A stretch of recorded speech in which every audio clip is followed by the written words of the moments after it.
Ողջույն, այսօր նկարել եմ Հարի Փոթերին 10 տարբեր մուլտիկների ոճերով, գնացինք։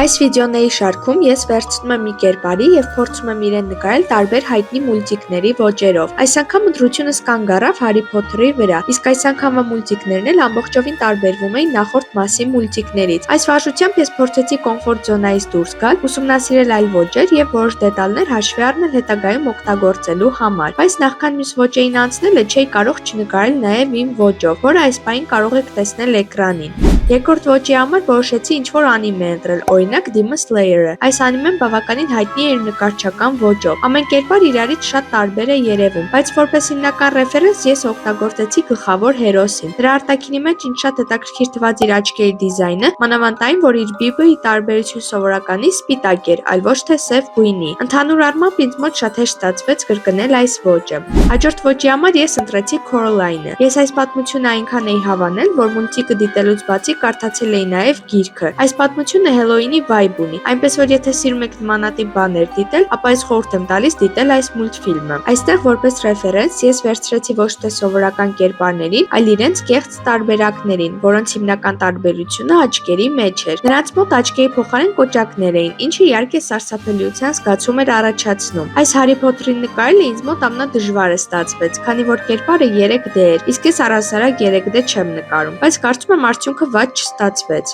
Հաջորդ տարբերակ առաջարկել էր իմ հետևորդներից մեկը՝ նկարել Սահակյան ստուդիայի ոճով։ Սահակյան ստուդիան հայտնի է իր մի շարք հայկական մուլտֆիլմերով, որոնց մեջից իմ ընտրությունը կանգ առավ Օլիմպիկոսի վրա։ Դիտելով մուլտը ես ուսումնասիրեցի իրենց նկարչական ոճը։ Մուլտֆիլմի մեջ հիմնականում կերպարների վրա ստվերներ չէին ավելացվում, երբեմն կարող էր լուսավորություն ավելանալ։ Այդ իսկ պատճառով ռեֆերենսի համար ընտրեցի այս պոստերի նկարը։ Այստեղ ստվերները եւ լուսավորությունը բավականին նուրբ էին պատկերված, առանց հստակ չոր գծերի։ Արդյունքում իմ նկարած կերպարն ունեցավ այս տեսքը։ Հաջորդ ոճի համար ես վերցրեցի Ավատարին։ Ավատարը մանկության հայտնի մուլտսերիալներից մեկն է եղել։ Իդեպ շատերը սխալմամբ կարծում են, որ այն անիմե է, բայց իրականում այն ամերիկական մուլտսերիալ է։ Այդ շփոթմունքը հիմնականում իհարկե գալիս է նկարչական ոճից, քանի որ Ավատարի ոճը ոգեշնչված է եղել անիմեից։ Ես դեմքի ռեֆերենսի համար վերցրեցի գլխավոր հերոսին, իսկ կերպարին գունավորելու համար էլ փորձեցի օգտագործել մուլտսերիալի պալիտրայի գույները, այսինքն ավելի մեղմ բնական երանգներ։ Մյուս ոճը ես կրկին ընտրեցի իմ հետևորդներից մեկի առաջարկով։ Այս անգամ ես պետք է նկարեի կոմիքսի ոճով։ Կոմիքսի ոճը իրենից ենթադրում է մի շարք դետալների համախումբ, որոնց մեջ են մտնում օրինակ գծերի տարբեր հաստությունը, սև կամ շատ կոնտրաստային գույնի ստվերների օգտագործումը, ինչպես նաև երբեմն half-tone-ի, այսինքն այս մանր շրջանակների ավելացումը։ Այս ամենը համախմբելով իրար հետ իմ նկարած Հարի Փոթերն ունեցավ այս տեսքը։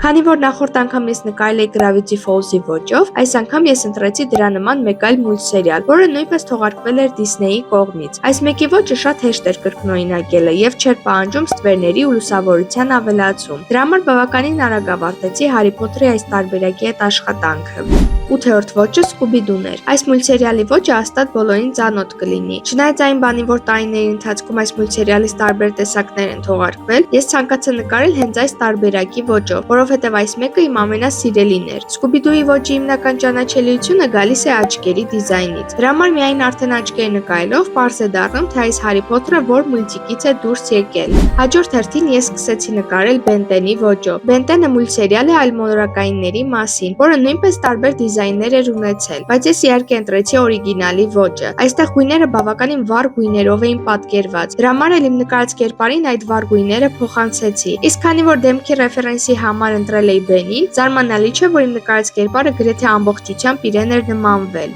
Ամենավերջին ոճի համար էլ ընտրել էի Over the Garden Wall մուլտսերիալը, որը թողարկվել էր Cartoon Network-ի կողմից։ Մուլտսերիալն ուներ խորհրդավոր, անտառային եւ աշնանային մթնոլորտ։ Հնարավոր է այն այդքան հայտնի չլինի, բայց ունի շատ հիշվող ու տարբերվող ոճ, որը իմ նկարածների մեջից ամենահեշտն էր կրկնօրինակելը։ Ահա այսպեսին ստացվեցին Հարի Փոթերի բոլոր տարբերակները, որը այս պահին կարող եք տեսնել էկրանին։